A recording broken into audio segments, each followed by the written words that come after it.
Rajamahendravaram Bommuru Transco stores లో అగ్ని ప్రమాదం చోటు చేసుకుంది. మరింత సమాచారం మా ప్రతినిధి సాయి కృష్ణ ప్రత్యక్ష ప్రసారం ద్వారా అందిస్తారు.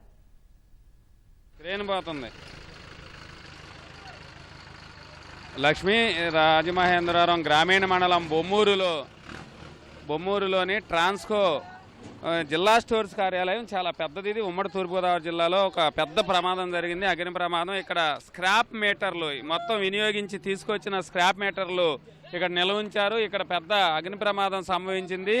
2 గంటల సేపు మొత్తం దట్టమైన పొగ ఈ ప్రాంతం అంతా కూడా కమ్ముకుంది. మనం చూడవచ్చు ఇక్కడ మంటలు చెలరేగాయి. అది ఎందుకు వచ్చింది అనేది కూడా ట్రాన్స్కో అధికారులు, జిల్లా అధికారులు వచ్చి పరిశీలన చేశారు.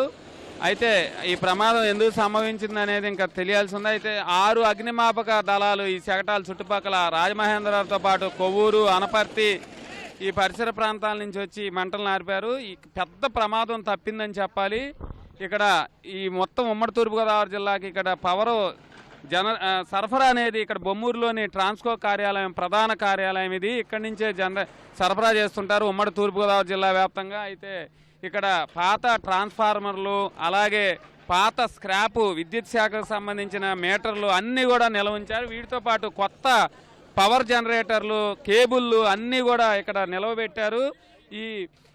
ఈ ప్రమాదం అయితే ఈ పాత జనరేటర్లు కనుక నిప్పంటుకుంటే మాత్రం పెను ప్రమాదం సంభవించేది అనేది ట్రాన్స్కో అధికారులు కూడా తెలిపారు. ఇందులో ఒక జనరేషన్ సంబంధించిన ఆయిల్ కూడా ఉంటుంది. అది పేలిపోయి మంటలు విస్తృత స్థాయిలో అదుపులోకి వచ్చే కాదని కూడా చెప్పారు. అయితే అదృష్టవశాత్తు ఈ మంటలన్నీ 6 అగ్నిమాపక శాఖలు వచ్చి ఇక్కడ మంటలను ఆర్పేశాయి.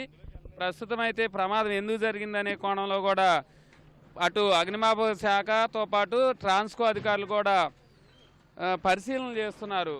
ఇది మొత్తం కూడా ఒక్కొక్క పవర్ జనరేటర్లతో పాటు కొత్త కేబుల్, స్క్రాప్ మొత్తం వీటితో పాటు కొత్త జనరేటర్లు లక్షల విలువైన రూపాయలు జనరేటర్లు ఇవి 5-6 లక్షల రూపాయలు పైగా ఉంటాయి. వీటికి సంబంధించి ఇవన్నీ కూడా సురక్షితంగా ఉండటంతో ట్రాన్స్కో అధికారులు ఊపిరి పీల్చుకున్నారు.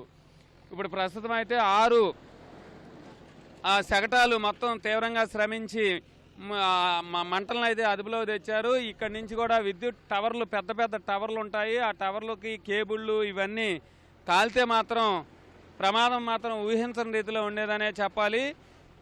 రాజమహేంద్రవరం ట్రాన్స్కో ఎస్సీ తిలక్ కూడా వచ్చి ఆయన పరిశీలన చేశారు. ప్రమాదం ఎందుకు జరిగిందనేది కూడా చూస్తున్నాం. ఇది ఉన్నతాధికారులకు కూడా సమాచారం ఇచ్చారని చెప్పారు.